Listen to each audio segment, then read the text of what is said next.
Shalom, selamat malam Bapak Ibu, Saudara-saudari sekalian yang dikasihi Tuhan. Jemaat Tuhan GP Lemah Kasih, kita kembali bersyukur pada hari ini. Kita sudah ada di hari Senin tanggal 30 Maret 2020. Bapak Ibu Saudara, mungkin Bapak Ibu Saudara sudah tahu di media sosial bahwa hari ini tadi siang diumumkan bahwa ternyata provinsi kita Bangka Belitung sudah dalam zona merah, yang artinya sudah ada satu warga yang terkena virus di daerah Belitung.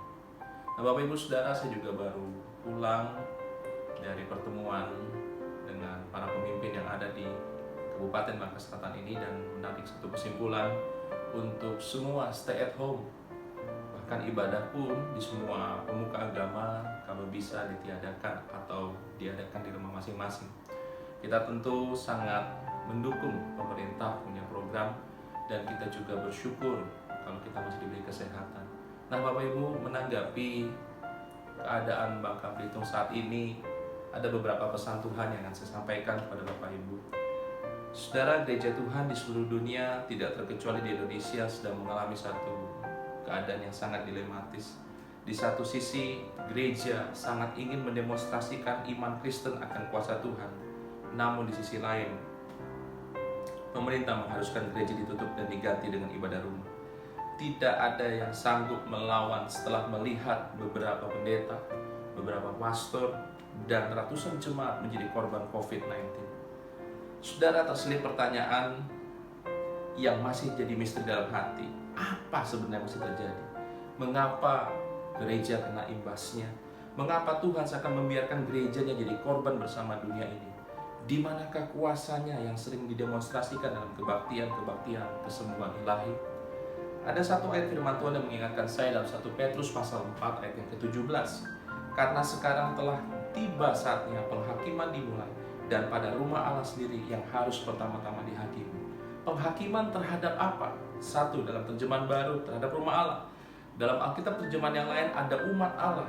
Dalam terjemahan yang lain juga ada keluarga Allah dan ada bait Allah. Melihat dan mengamati situasi yang dialami gereja saat ini, maka Bapak Ibu, tanpa menghakimi siapapun, kita harus melihat kembali konsep gereja. Saat ini mungkin gereja berprinsip bahwa kita sudah full ibadah sepekan. Ada waktunya kita mengambil satu sisi yang positif. Selama kita di rumah, kita tetap membangun mesbah keluarga, berdoa, bersekutu, dan kita juga membaca firman Tuhan.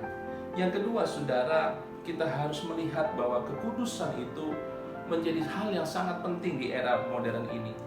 Kalau kita melihat orang tidak lagi takut berbuat dosa, kekudusan nilainya tidak ada lagi.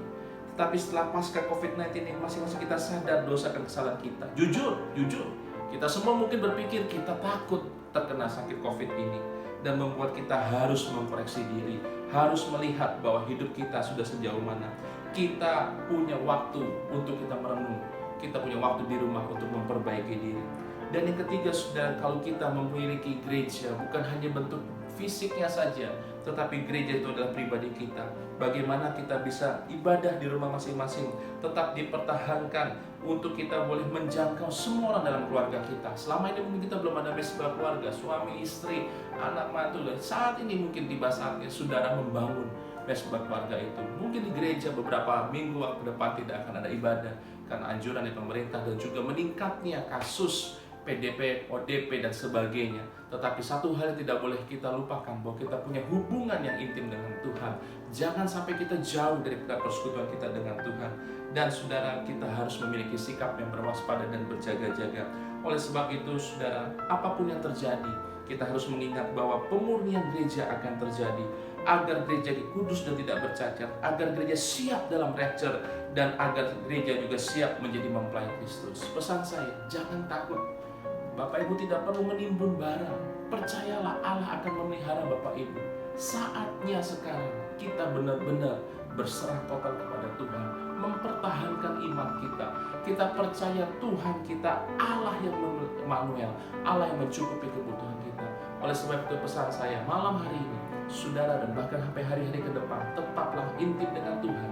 Karena tanpa Tuhan kita tidak bisa mampu melampaui ini. Dan jemaat Tuhan tetap membangun hubungan satu dengan yang lain. Meskipun kita di rumah, tetapi kita masih punya WA, masih punya Facebook dan sebagainya. Kita gunakan untuk saling menguatkan satu dengan yang lain. Saudara, untuk yang masalah perekonomian, mungkin sudah berkata hari-hari ini sepi. Jangan pernah takut dan khawatir, karena berkat Tuhan sudah disediakan bagi kita yang mengasihi. Saatnya akan dibuktikan, imanmu akan diuji. Apakah engkau benar mengasihi Tuhan di saat engkau dalam keadaan seperti ini, dan engkau terus mempercayakan hidupmu berserah total kepada Tuhan. Amin. Nama Tuhan dipermuliakan. Saya hendak mengajak Bapak Ibu untuk berdoa bersama-sama. Bapa di surga, terima kasih. Pada malam hari ini kami mengucap syukur Tuhan buat apa yang sudah Tuhan buat dalam kehidupan kami. Kami bersyukur juga Tuhan, kalau tadi siang kami mendengar bahwa provinsi kami, Bangka Belitung, sudah ada satu yang positif kena COVID-19. Apapun yang terjadi semua di dalam pemandangan Tuhan. Sebagai anak Tuhan, kami tidak perlu takut, kami tidak perlu khawatir, kami tidak perlu gundah gulana, kami tidak perlu galau. Karena kami tahu Tuhan, semua Tuhan atur baik dalam kehidupan kami.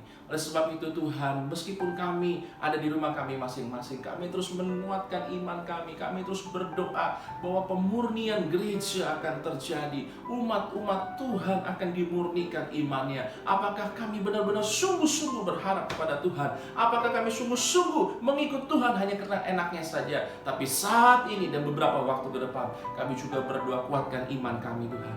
Kami yang berdagang, berusaha, kami tetap mengandalkan Tuhan. Kami tidak perlu takut sehingga kami menimbun makanan, kami membeli beras dengan jumlah yang banyak. Kami tahu Tuhan yang memelihara kami. Bagi Tuhan tidak ada perkara yang mustahil. Jemaat Tuhan GP Lembah Kasih, hiduplah dengan takut akan Tuhan. Jemaat Tuhan GP Lembah Kasih, kuatkan imanmu. Jemaat Tuhan GP Lembah Kasih, saatnya kita mengintrospeksi diri. Apakah kalau kita sudah dipanggil pulang, kita sudah siap menuju ke rumah Bapa yang di surga?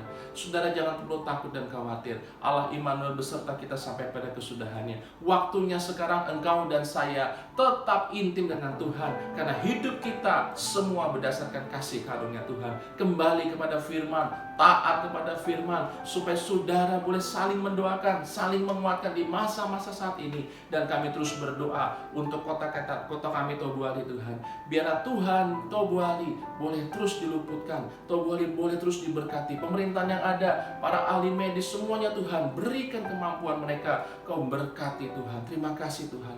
Dan biarlah malam hari ini kami boleh lalui dengan tubuh yang sehat, kekuatan daripada Tuhan. Dan kami tidak perlu takut, kami tidak perlu khawatir. Yesus beserta kami, Allah Immanuel. Kalaupun ada pemurnian terjadi, kami percaya Tuhan menguatkan kami. Terima kasih Tuhan, terima kasih. Tetaplah berdoa, bersekutu intim dengan Tuhan, sehingga engkau tetap kuat di dalam Tuhan. Jangan takut dan jangan khawatir. Jangan takut apapun juga. Kalaupun kita mati di dalam Tuhan. Bagiku hidup adalah Kristus dan mati adalah keuntungan. Nama Tuhan dipermuliakan. Di dalam nama Tuhan Yesus, kami berdoa, kami mengucap syukur. Haleluya. Amin. Shalom Bapak Ibu, selamat malam. Tuhan Yesus berkati kita semua.